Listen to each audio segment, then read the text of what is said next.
자, 이 시간은 하나님께서 오늘 우리에게 주신 말씀 함께 봉독해 올려드리도록 하겠습니다. 오늘 주신 말씀은 사도행전 4장 32절에서 35절까지의 말씀입니다.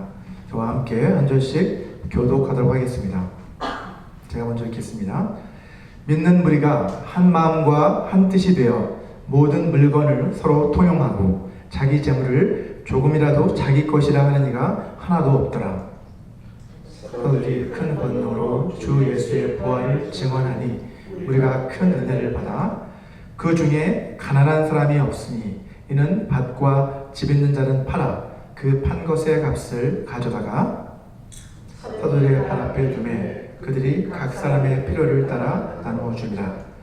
구브로에서 난 레이족 사람이 있으니 죄송합니다. 여기는 아니군요. 네, 여기까지 읽겠습니다. 우리 지난 시간에 제가 초대교회는 같이 모여서 한 마음으로 기도하는 그러한 기도의 공동체였다라고 말씀드렸습니다. 그렇게 그들이 기도했을 때 모두가 성령으로 충만하게 되어서 담대히 하나님의 말씀을 전하는 그런 모습을 우리가 지난 시간에 함께 살펴보았습니다. 자, 오늘은 이어서 사도행전 4장 32절부터 35절까지의 말씀을 중심으로 성령으로 하나 된 나눔의 공동체라는 이런 제목으로 여러분과 함께 말씀의 은혜를 나누고자 합니다.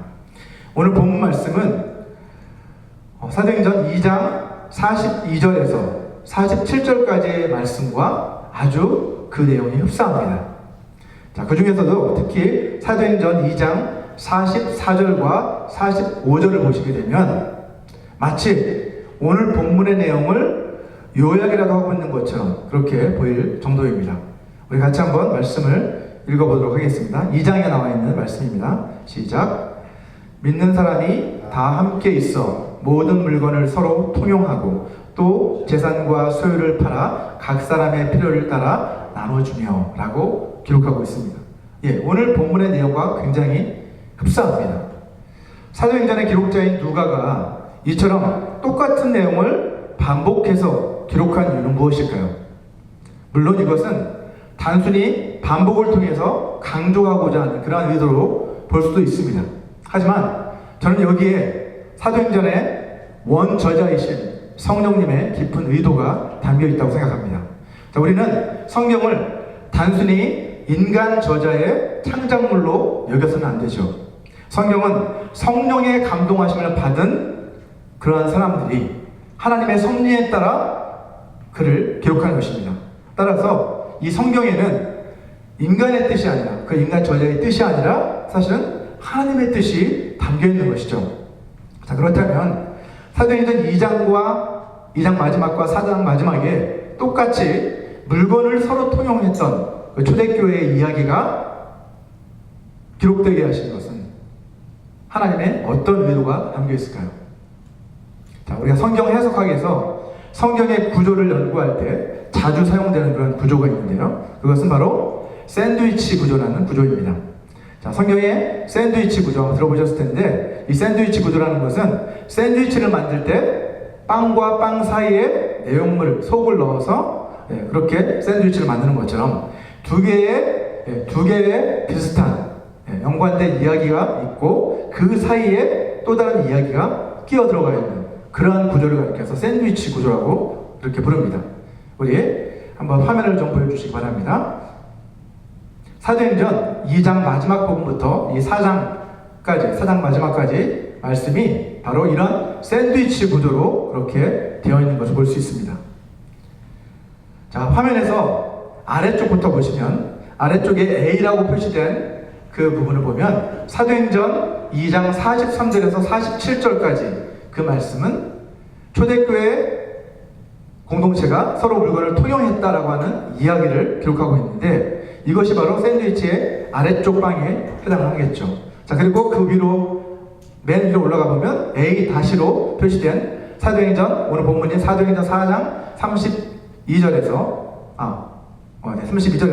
37절, 35절까지 그 말씀을 보면 초대교회의 물건 통용에 대한 두 번째 이야기가 기록되어 있는 것을 우리는 볼 수 있습니다. 이게 샌드위치의 위에 쪽 빵에 해당하겠죠. 그리고 그 중간에 들어간 속, B라고 표시된 사도행전 3장 1절에서 4장 31절까지 그 사이에 기록된 이야기가 바로 샌드위치의 핵심인 그 내용물, 곧 속에 해당한다고 볼 수 있습니다.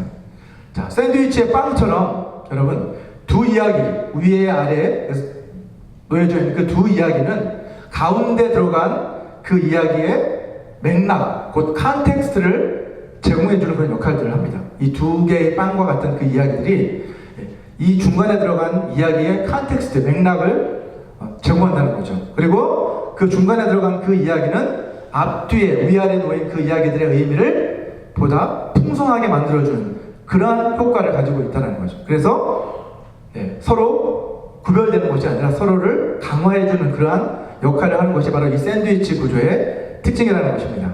이처럼 성전 미문에서 일어난 그 기적과 그로 인한 사도들의 투옥, 그리고 초대교회가 그 이후에 한마음으로 기도했을 때 그들이 성령이 충만하게 되어 담대하게 복음을 증거했고, 많은 사람이 변화되었다는 그 이야기, 그 중간에 들어간 그 이야기는 초대교회가 모든 물건을 통용할 정도로 그만큼 결속력이 강한 그러한 공동체로 변화될 수 있었던 그 근본적인 원동력이 무엇이었는지를 우리에게 보여주고 있다는 거죠.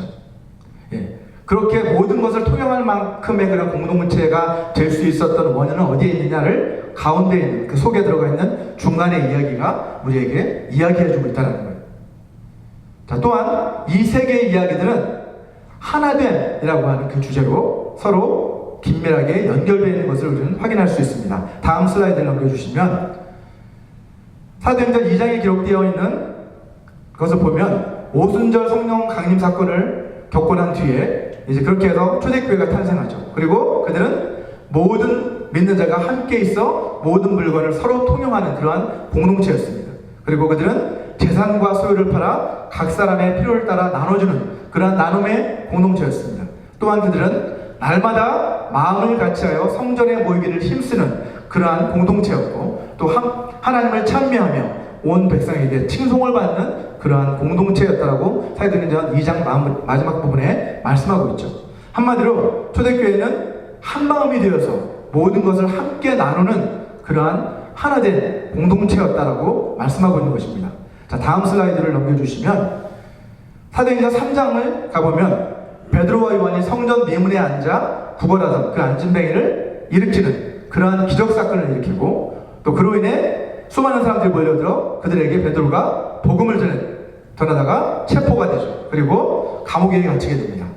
자, 또 그들은 이 종교 지도자들 앞에 서서 그들의 위협에도 불구하고 담대하게 예수 그리스도의 이름을 우리는 계속해서 증거하지 않을 수 없다라고 그렇게 선포하는 것을 우리는 볼 수 있었습니다. 자, 감옥에서 풀려난 이후에도 어떻게 합니까?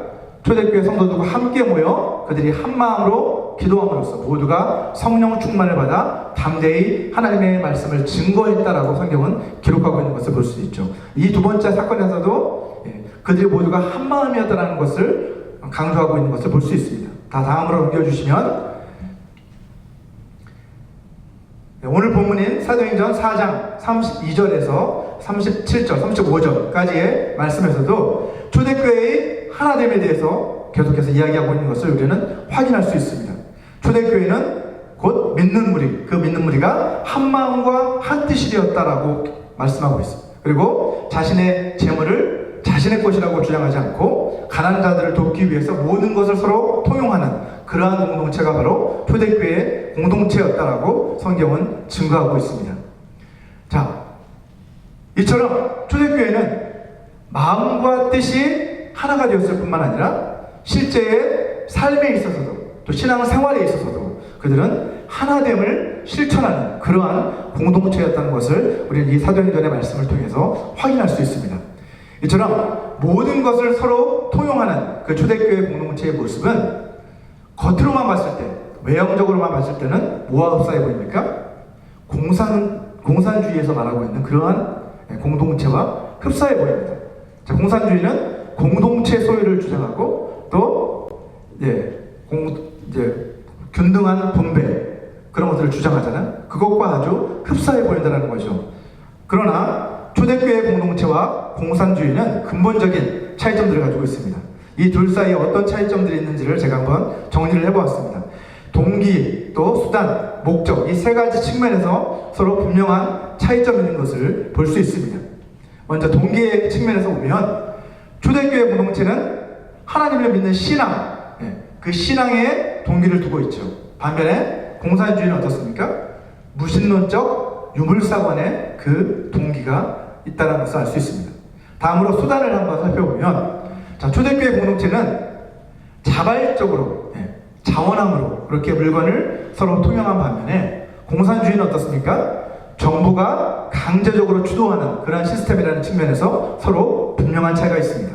자, 마지막으로 목적이라는 측면에도 차이가 있는데, 초대교회 공동체는 그 궁극적인 목적이 뭐예요? 하나님의 나라를 이루는 것. 그것이 궁극적인 목적인 반면에 공산주의는 필요에 따라 분배가 이루어지는 무계급, 무국가 사회를 이루는 것이 그들의 궁극적인 목표입니다. 분명한 차이가 있다는 거죠. 자, 초대교회 공동체가 이처럼 자발적인 그러한 나눔의 공동체가 될 수 있었던 이유는 그들이 성령 안에서 하나가 되었기 때문입니다. 우리 이 말씀도 앞에 살펴봤던 그 말씀들을 통해서 그들의 하나됨을 분명하게 볼 수 있습니다. 그들 모두가 성령으로 거듭나서 예수 그리스도의 그 마음, 예수의 마음을 한 마음으로 품고 또 그리스도 예수를 머리로 하는 한 몸이 되었기 때문에 그들은 그렇게 자발적인 나눔을 실천할 수 있게 되었다는 거죠.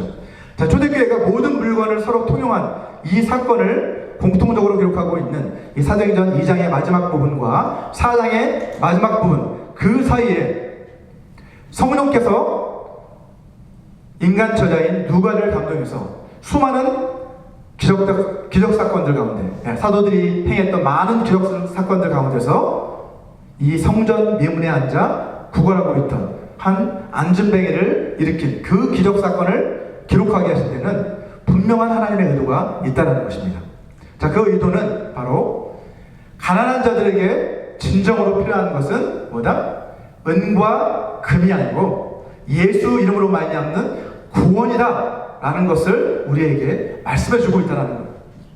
겉으로만 보면 모든 것을 공동체가 서로 나눔으로 가난한 자들이 없었고, 그들이 다 그렇게 서로를 도왔다라고 말하고 있는데, 이것이 정말 우리에게 필요하구나 라고 이런 생각을 할 수도 있겠지만, 이러한 결과에 이를 수 있도록 해준 근본적인 원인은 뭐다라는 거예요? 그들이 예수 그리스도의 이름으로 말미암는 구원을 경험했기 때문이라는 거죠. 그들에게 정말 필요한 것은 예수 그리스도의 복음이라는 것을 오늘 이 구조는 우리에게 분명하게 말씀해주고 있다는 거예요. 자, 초대교회는 어떤 방식으로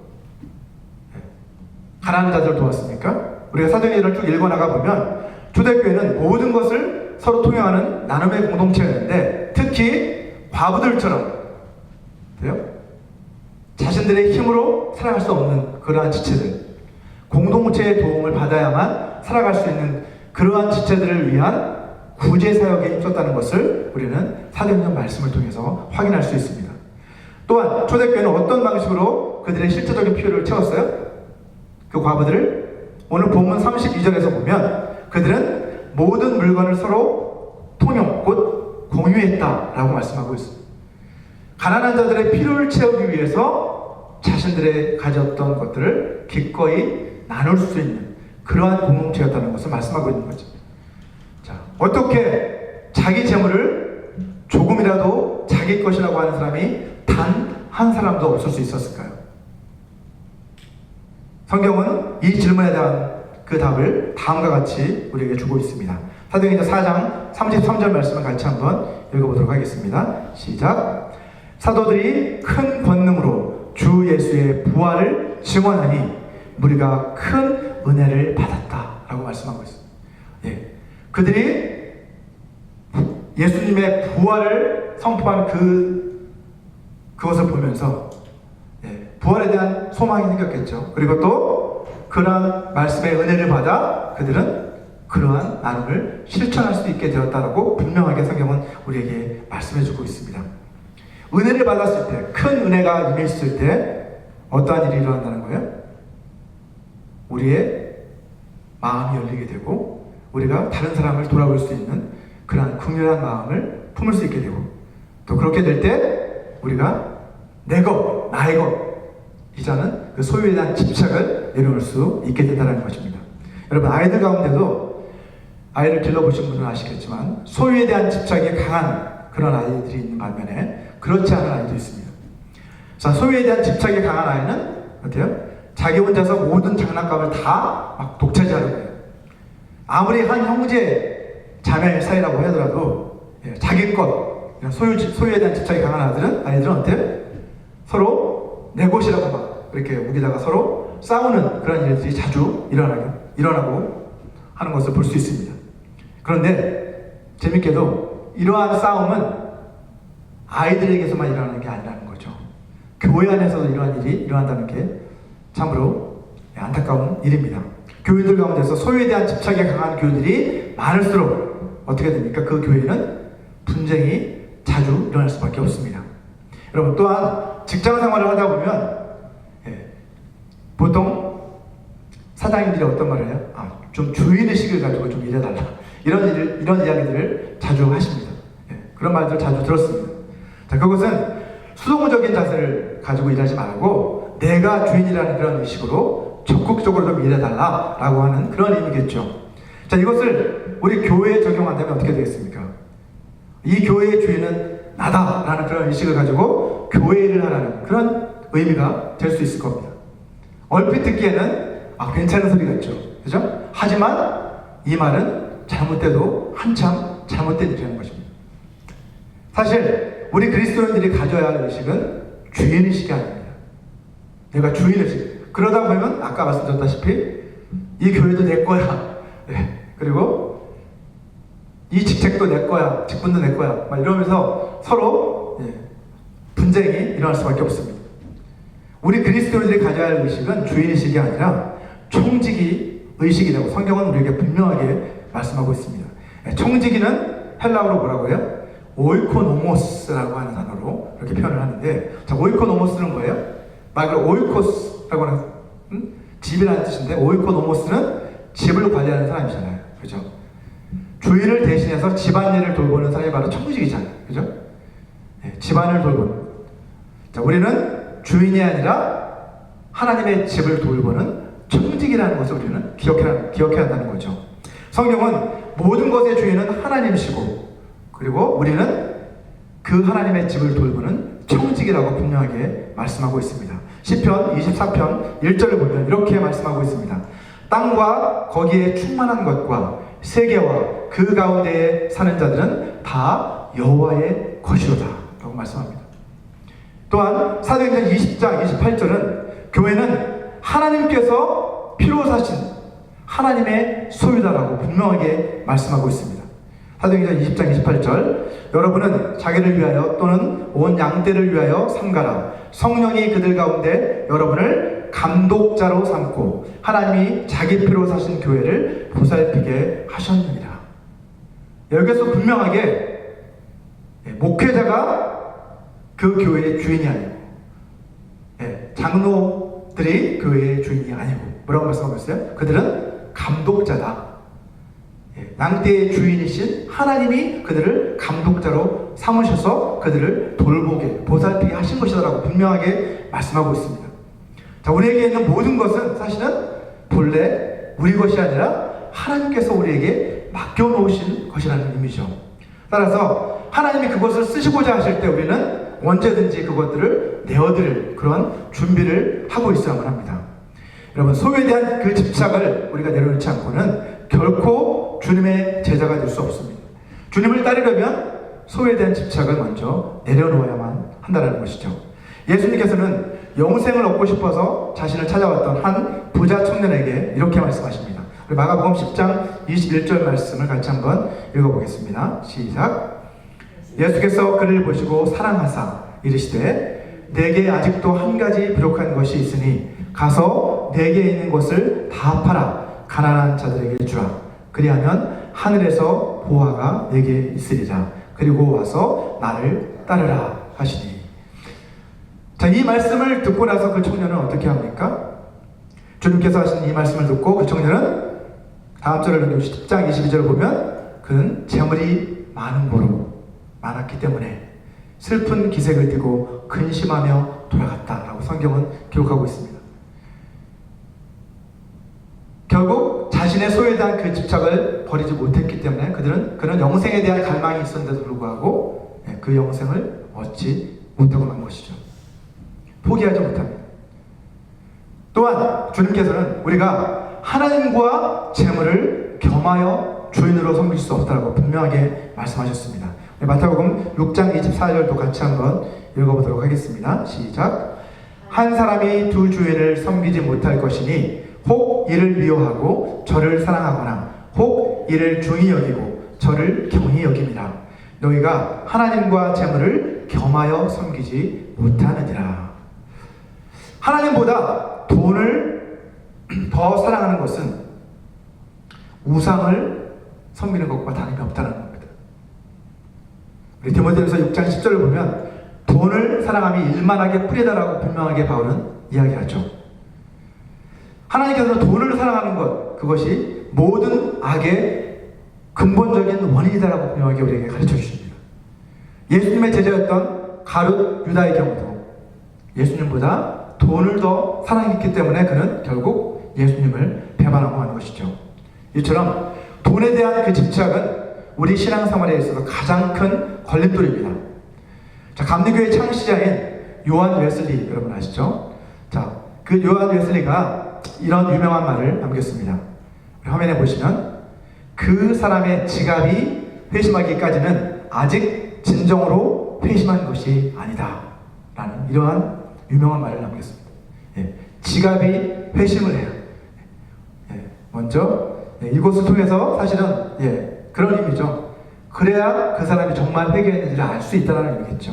그만큼 소유에 대한 그 집착을 내려놓는 일은 결코 쉽지 않은 일입니다.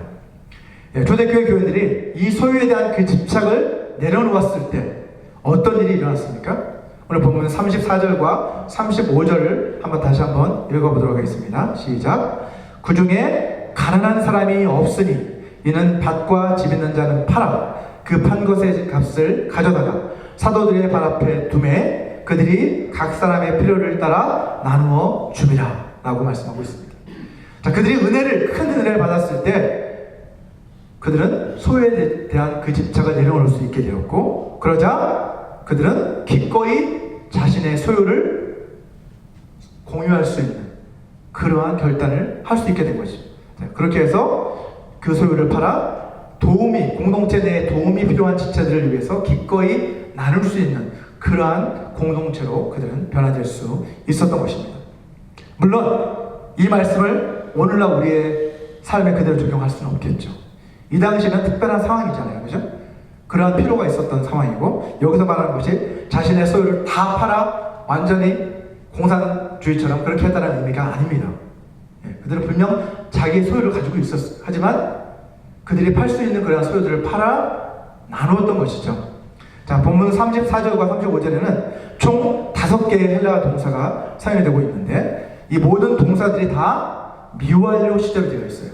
imperfect라고 하는데, 이 미완료 시제라는 것은 헬라어에서 이 미완료 시제는 어떤 행위가 일회성으로 일어난 그런 행위가 아니라 반복해서 지속적으로 일어나는 사건을 묘사할 때 이 imperfect, 곧 미완료 시제를 사용을 합니다.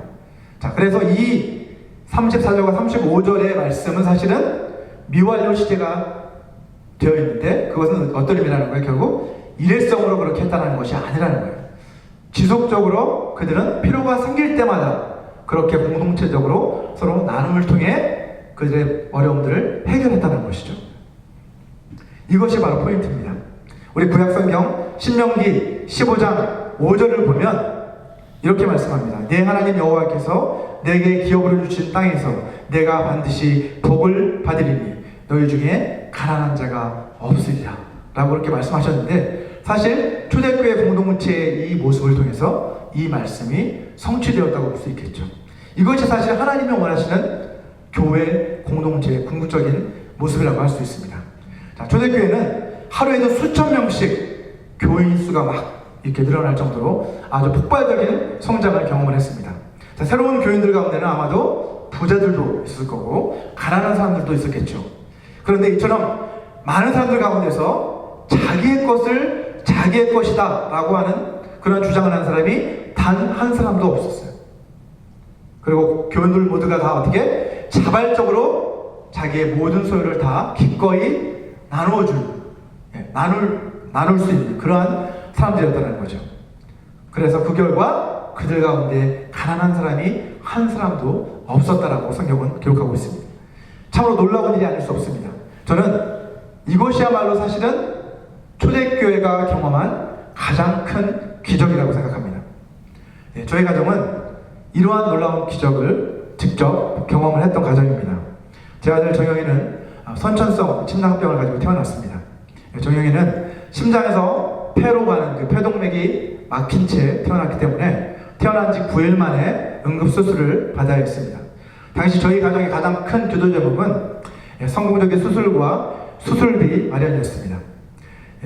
저희 아들의 그 수술 소식을 듣고 나서 저희 제가 함께 신앙생활했던 교회 대학부에서 함께 활동했던 한 친구가 저희 가정을 돕기 위한 후원회를 조직을 했고 그렇게 해서 후원금을 모금하기 시작했습니다. 그리고 친족들과 교인들도 많이 후원을 해주셔서 우리는 수술을 감당할 수 있었습니다. 자, 그 후로 정영이는 3번의 계심술을 더 받았는데 그 당시 저희 가정은 처가댁에서 함께 살고 있었어요. 형편이 어렵기도 하고. 자, 그 처가댁이 근데 한편이면 또 파산을 했어요. 파산을 하면서 저희 가정도 함께 경제적인 위기에 처하게 되었습니다. 그래서 18개월 때 첫 번째 계심 수술을 하고 나서 그때 서울대병원에서 병원비를 내지 못해서 퇴원을 하지 못한 그런 상황에 놓여 있었습니다. 자, 우리가 할 수 있는 일은 가능한 많은 분들에게 기도를 요청하는 것 뿐이었습니다. 자, 그런데 정영희의 담당 의사 선생님께서 하루는 저희에게 제안을 하는 거예요. 극동방송 소망의 기도에 한번 제보를 하면 어떻겠느냐라고 그렇게 제안을 해오셨습니다. 자, 그래서 우리는 그 제안을 받아들였고 감사하게도 한 지인의 도움으로 한 주 만에 저희 가정의 사연이 방송을 타게 됐습니다. 그런데 정말 놀라운 일이 벌어졌어요. 저희가 전에 섬겼던, 제가 간사로 섬겼던 한 교회 집사님이 그날따라 몸이 안 좋으셔서 직장에 못 나가셨어요. 그래서 집에서 쉬고 계셨는데 그때 마침 이제 극동방송을 청취하신 거죠. 이제 그렇게 듣고 계시다가 저희 가정의 사연이 나오니까 놀라서 이제 그 사연을 듣게 되신 겁니다. 누군지 안게 돼요. 정영이라 아니까. 자, 그 당시 집사님은 가족여행을 위해서 모아둔 300만 원의 돈이 있었습니다. 그런데 이 방송을 듣고 정영이가 수술을 해야 하는데 300만 원이 부족하다는 그 소식을 딱 듣는 순간 성령께서 그 마음을 감동하셨다고 하시더라고요. 그래서 그 돈을 하나님께서 정영이 수술비에 보태라고 하시는가 보다 라고 결정하고 그 즉시 병원으로 달려오셨어요. 감사하게도 우리는 그분이 후원해 주신 그 후원금으로 나머지 병원비를 채워 무사히 퇴원할 수가 있었습니다. 하나님은 이처럼 우리가 생각하지도 못하는 그러한 방법으로 역사하시는 분이십니다. 이후에도 저희 가정은 심장재단, 그리고 어린이 복지재단, 그리고 수많은 믿음의 지체들의 도움을 통해서 또 나머지 남아있었던 그 심장 수술들도 잘 마칠 수가 있었습니다. 이 모든 일은 하나님께서 모든 것의 주인이심을 믿고 하나님이 주신 그 물질을 도움이 필요한 저희 가정을 위해 기꺼이 나누어 주신 그러한 분들, 그러한 분들이 계셨기 때문에 사실은 가능한 일이었죠.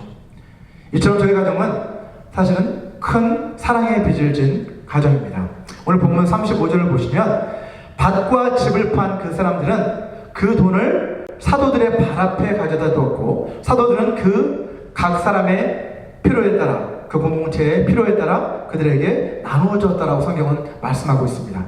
초대교회 교인들이 이처럼 한 마음과 한 뜻이 되어서 자기의 소유를 자발적으로 자원하는 마음으로 다른 지체들과 함께 나눌 수 있었던 것은 그들이 성령으로 충만했기 때문에 가능한 일이었습니다. 성령 충만. 우리가 성령 충만을 어떻게 정의할 수 있을까요? 성령 충만이란 저는 이렇게 정의하고 싶습니다.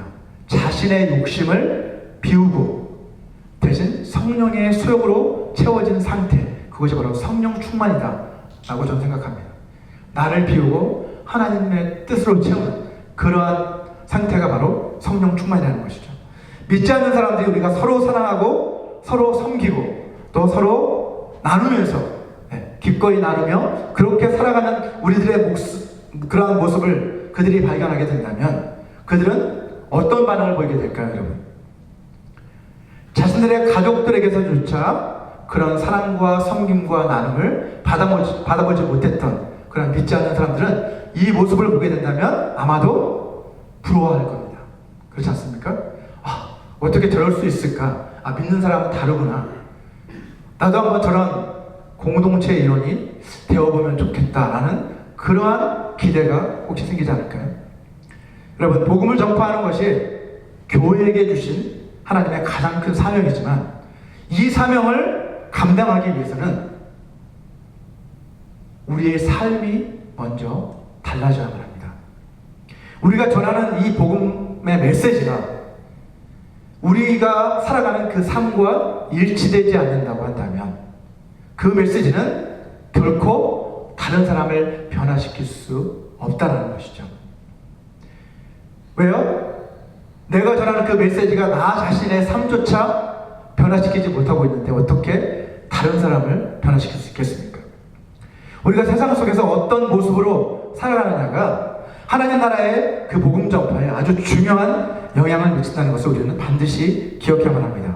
예수님께서 본을 보여주시고 명령하셨던 것처럼 우리는 서로 섬기고 또 서로 사랑하고 서로 나누어주는 그러한 삶을 우리 삶 속에서 살아가야만 합니다. 이 모습을 보았을 때 믿지 않는 세상 사람들의 마음이 그 마음의 문이 열리게 될 것이고 그들은 이것을 보고 하나님 앞에 영광을 돌리게 된다라고 성경은 우리에게 말씀하고 있습니다. 이같이 너희 빛이 사람 앞에 비치게 하여 그들로 너희 착한 행실을 보고 하늘에 계신 너희 아버지께 영광을 돌리게 하라. 주님이 말씀하셨습니다. 이 말씀대로 우리가 살아갈 때에 사실은 우리가 전하는 이 복음의 메시지가 힘을 받게 되고 그를 통해서 성령의 역사하심으로 그들의 마음이 열리고 그들이 변화될 수 있다는 것입니다. 교회는 복음의 메시지를 전해야 하지만 동시에 그 복음의 메시지가 우리 삶에 어떤 변화를 가져올 수 있는지 우리가 세상에 보여줄 수 있는 그러한 공동체가 되어야만 합니다. 교회는 성령으로 하나가 되어 그리스도의 사랑을 나누는 그러한 공동체가 되어야 합니다. 우리 교회가 이런 교회가 되기를 소원합니다. 이 시간 오늘 주신 이 말씀을 기억하시면서 우리 다 같이 기도하는 시간을 갖기 원합니다.